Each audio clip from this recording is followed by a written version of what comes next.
ਪਿੰਡ ਵਾਲਿਓ ਮੇਰਾ ਪੁੱਤਰ ਜਜ਼ਬਾਤੀ ਹੈ। ਮੇਰੇ ਪੁੱਤਰ ਨੂੰ ਕਹਿਣਾ ਰੋਟੀ ਟੁੱਕਰ ਟਾਈਮ ਸਿਰ ਖਾਂਦਾ ਰਹੇ। ਇਹਦੇ 'ਚ ਕੋਈ ਸ਼ੱਕ ਨਹੀਂ ਕਿ ਮੇਰੇ ਪੁੱਤਰ ਨੇ ਮੇਰੇ ਮੱਥੇ ਉੱਤੇ ਕੁल्हाड़ा ਮਾਰ ਕੇ ਮੈਨੂੰ ਲਹੂ ਦੇ ਵਿੱਚ ਨਵਾ ਦਿੱਤਾ ਹੈ। ਇਹਦੇ ਵਿੱਚ ਕੋਈ ਸ਼ੱਕ ਨਹੀਂ ਕਿ ਮੇਰੇ ਪੁੱਤਰ ਨੇ ਮੇਰੇ ਕੋਲੋਂ ਹੀ ਕੁल्हाड़ी ਦਾ ਪਤਾ ਕਰਕੇ ਔਰ ਪਤਾ ਲੈਣ ਤੋਂ ਬਾਅਦ ਮੇਰੇ ਹੀ ਸਿਰ ਦੇ ਵਿੱਚ ਉਸ ਕੁल्हाड़ी ਦਾ ਜ਼ਖਮ ਪਰੋ ਦਿੱਤਾ ਹੈ।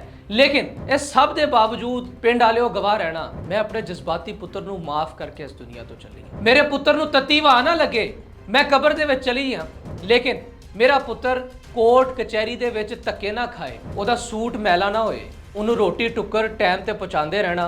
मेरा पुत्र थोड़ा जिहा जज्बाती है। ये बयानात हैं भक्कर की एक माँ के, जिसके सर में उसके शीर खार ने, उसके लखते जिगर ने कुल्हाड़ी का वार करते हुए उसके सर को 2 हिस्सों में तकसीम कर दिया। बिल्कुल माथे के यहाँ राइट आई के ऊपर माथे में उस शख्स ने, उस बदबख्त इंसान ने कुल्हाड़े का वार करते हुए अपनी माँ के जो स्कल्प है, जो दिमाग के ऊपर जो खोपड़ी है, उसको उसके अंदर क्रैक डाल दिया और अपनी माँ की खोपड़ी को एक तरह से मुहावरतन 2 लख्त कर दिया। इसके मुतालिक इसकी माँ के बयानात हमने आपके सामने रखे, लेकिन इस बदबख्त इंसान के बाप का बयान भी FIR के इंदराज के बाद जो मीडिया के साथ गुफ्तगू करते हुए सामने आया, वो ये आया है कि मेरा बेटा पागल है, मेरा बेटा जहनी दबाव का शिकार है, मेरा बेटा एक ऐसा इंसान है जिसकी दवाई चलती है। वैसे कहते हैं ना, दवाई चलती है। ये बहुत मामूल है, ये बहुत आम है हम सब खानदानों के अंदर कि अगर एक चला गया तो दूसरे जी को बचा लेंगे। ये दूसरे जी को बचाने की ही शायद वारदात है, या दूसरे जी को बचाने की शायद जिद्दोजहद चल रही है कि माँ ने हाथ उठा लिया,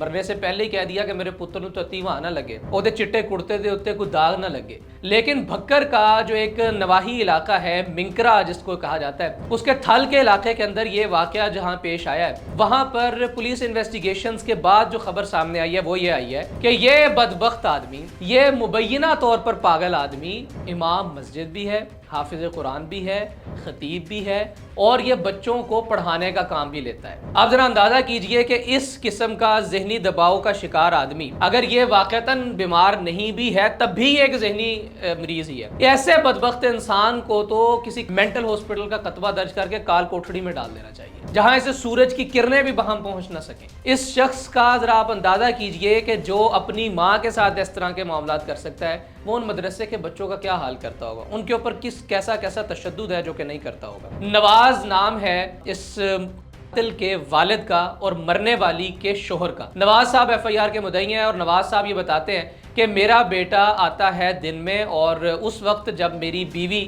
जिसका नाम मंजूरा बीबी है, वो सहन में सफाई कर रही थी, और सफाई करते हुए मेरे बेटे ने, जिसका नाम तनवीर या तौकीर बताया जा रहा है, वो आके अपनी माँ से पूछता है कि कुल्हाड़ी किधर पड़ी हुई है। माँ बताती है कि वो सामने जो दरख्त है उसके अंदर नस्ब की हुई है। ये नॉर्मली गांव देहातों में होता है कि कुल्हाड़ी को दरख्त के अंदर मार के छोड़ दिया जाता है, वो कुल्हाड़ी वहाँ पर एक तरह से हैंग हो जाती है, लटक जाती है। वो उठाता है वहाँ से कुल्हाड़ी और आके अपनी माँ के सर के ऊपर वार करता है, ऐसी सूरत में कि जब घर के अंदर दामाद भी मौजूद है, घर के अंदर ब्याही हुई बेटियाँ भी आई हुई हैं, उनके बच्चे जो कि इस बदबख्त आदमी के भांजे और भांजियाँ थे, उनके सामने अपने बाप की मौजूदगी के अंदर उसकी बीवी के ऊपर तशद्दुद करता है और उसकी बीवी को मौत के घाट उतार देता है, मौत की अंधी और तारीक वादी में भेज देता है। 2 घंटे सिर्फ सर्वाइव करती है मंजूरा बीबी, और उस 2 घंटे के अंदर अपने लाल की आज़ादी का परवाना थमाकर ममता को फतह देते हुए इस दुनिया से चली जाती है। कमेंट सेक्शन आपके पास है, अपनी राय का इजहार कीजिएगा कि क्या ये वाक़तन बदबख्त आदमी जहनी दबाव का शिकार कोई मरीज़ ही था, या फिर इस सारे मामला को सरअंजाम देने वाले आदमी को वाक़तन को जहनी मरीज़ ही डिक्लेयर किया जाना चाहिए। अल्लाह रब्बुल इज़्ज़त हम सब का हामी और नासिर, इजाज़त दीजिए। अल्लाह हाफ़िज़।